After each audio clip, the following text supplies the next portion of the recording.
1982 నుంచి ఉంది సార్. 82 నుంచి ఉంది విద్యావాలంటీర్ వ్యవస్థ. అంతకుముందు నుంచి కానీ ఆధారాలు అయితే లేవు. అప్పటి నుంచి కొనసాగుతున్న విద్యావాలంటీర్ వ్యవస్థ ఒక 3 రకాల పేర్లు విద్యాబోధకులు అని చెప్పేసి, ఇంతకుముందు ఏదో కాంట్రాక్ట్ టీచర్స్ అని చెప్పేసి ఉండేది. కాంట్రాక్ట్ టీచర్స్ కాదు సార్, సార్ పారా టీచర్స్, రకరకాల పేర్లు ఉండేవి. ఎవ్రీ ఇయర్ రిక్రూట్మెంట్ జరిగేది.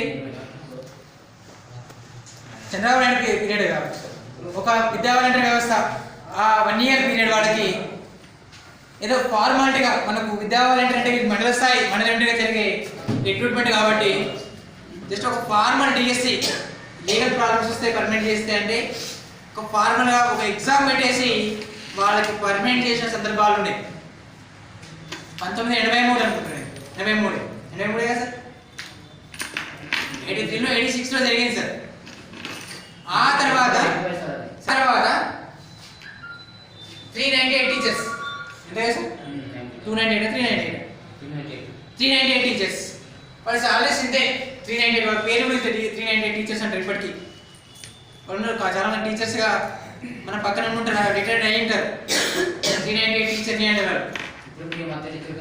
మన విద్యావాలంటీర్లకు వాళ్ళు తీసేసుకొని తర్వాత వాళ్ళు ట్రైన్గా, మీరు ట్రైనింగ్ తీసుకోకపోతే ట్రైన్ తీసేసుకోండి అని చెప్పేసి వాళ్ళని పర్మిట్ చేయడం జరిగింది. ఇది ఎన్టీ రామారావు పీరియడ్, ఒకటి చంద్రబాబు నాయుడు పీరియడ్, ఒకటి చంద్రబాబు నాయుడు పీరియడ్, ఒకటి NT Rama Rao period. Untrained DSC కాదు, అది వేరే. మన విద్యావాలంటీర్లకు పర్మిట్ చేసి అది వేరు. మళ్ళీ అన్ట్రైన్డ్ డిఎస్సి వేరు. డిఎస్సి వేసి పెట్టేసి సెలెక్ట్ అయిన తర్వాత వాళ్ళ ట్రైనింగ్ ఇవ్వడం వేరు, అది వేరు. మన సంబంధం లేదు. అయితే ఆనాదిగా వస్తున్న మన విద్యావాలంటీర్ వ్యవస్థ ఇప్పటి వరకు, గతంలో కూడా యూనియన్స్ మామూలుగా ఎక్కడికక్కడ, అక్కడ హైదరాబాద్ వాళ్ళు మేము యూనియన్ అని చెప్పేసి అక్కడ వాళ్ళు యూనియన్ ఫామ్ చేసేసుకొని వాళ్ళ ప్రయత్నం వాళ్ళు చేసేది. ఇక్కడ మా ప్రయత్నం నాన్నకెళ్ళి వాళ్ళ ప్రయత్నం చేసేది. వేరే వేరే జిల్లాలో కూడా ప్రయత్నాలు కొనసాగినాయి. కానీ ఇది వాళ్ళు రాష్ట్ర వ్యాప్తంగా సంఘటన కాలేకపోయాయి. ఒక ప్రధానమైన సమస్య ఏంటంటే ఇక్కడ ఈ సంవత్సరం ఉన్న విద్యావాలంటీర్ నెక్స్ట్ ఇయర్ ఉండలేరు, నెక్స్ట్ ఇయర్ ఉన్న వాళ్ళు నెక్స్ట్ ఇయర్ ఉండలేరు. ఇప్పటిదాకా జరిగింది, కానీ ఇక్కడ నుంచి అక్కడ జరగబోసలే. మనం ఎవరైతే ఉన్నామో మన ప్లేస్లో హైకోర్టు ఆర్డర్స్ ఏంటంటే మన ప్లేస్లో ఎవరైతే వస్తారో వాళ్ళ ప్లేస్లో మాత్రం రీప్లేస్ చేయాలి. అంతేగాని మనల్ని తీయడానికి ప్రభుత్వానికి ఎలాంటి అధికారం లేదు. మళ్ళీ నెక్స్ట్ ఇయర్ రిన్యూవల్ చేయాల్సిందే, నెక్స్ట్ ఇయర్ రిన్యూవల్ చేయాల్సిందే. మన ప్లేస్లో రెగ్యులర్ టీచర్స్ వచ్చేంత వరకు మనం పనిచేస్తాం. ఒకవేళ ప్రభుత్వం దీన్ని అతిక్రమిస్తే మన దగ్గర కమిషన్ ఆర్డర్ కాకుంది, హైకోర్టు ప్రొసీడింగ్స్ ఉంది, అది వెళ్ళేసి కోర్టులో వేసేస్తే 1 వీక్ పని. రిన్యూవల్ కావడానికి లేట్ అయింది, ఒక ఆర్డర్ కాపీ మనకి రావడానికి లేట్ అయింది. ఇప్పుడు నెక్స్ట్ ఏం ఆర్డర్కి వెళ్ళినా కానీ ఆ ఆర్డర్ పట్టుకుని వెళ్తే ఒక 1 వీక్లో మనకి మనం కోరుకున్న ప్రొసీడింగ్స్ వచ్చేస్తాయి.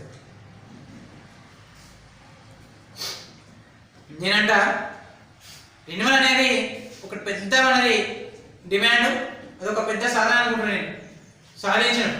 ఎందుకంటే ఇన్ని సంవత్సరాల నుంచి వస్తుంది విద్యావాలంటీర్ వ్యవస్థ, మనం కూడా పోరాడుతున్నాము. ఒక దగ్గర కోర్టులో కేసు వేసినాము, మన తిట్టనో లేరు. ఇక్కడ మా దగ్గర ఎవరో ఒక రిపోర్టర్ అయినా ఇప్పుడు ప్రెసెంట్గా ఆయన కూడా ఏదో ఒక పార్టీకి డివిజన్ ప్రెసిడెంట్ కూడా చేసిండు. నాకు ఆయన కూర్చోబెట్టుకుని ఒక 10 నిమిషాలు తిట్టండి, అది ఏ పని కాదు పోయే పని కాదు స్వామి అని చెప్పేసి.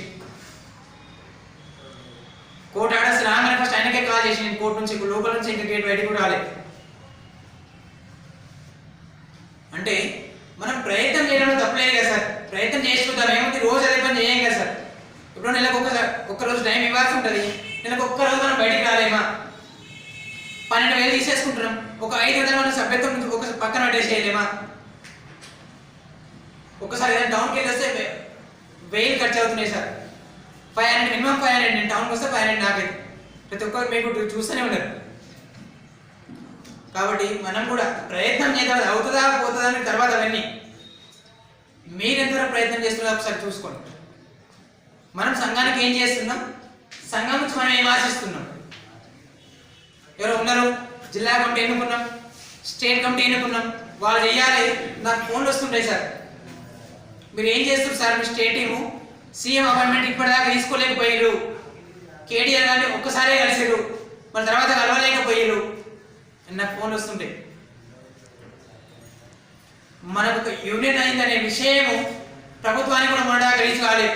మన శాలరీ కోసం ఒక ఫైట్ చేసేంత వరకు 16,000 మంది ఉన్న సంగతి సమాజం తెలియదు. 16,000.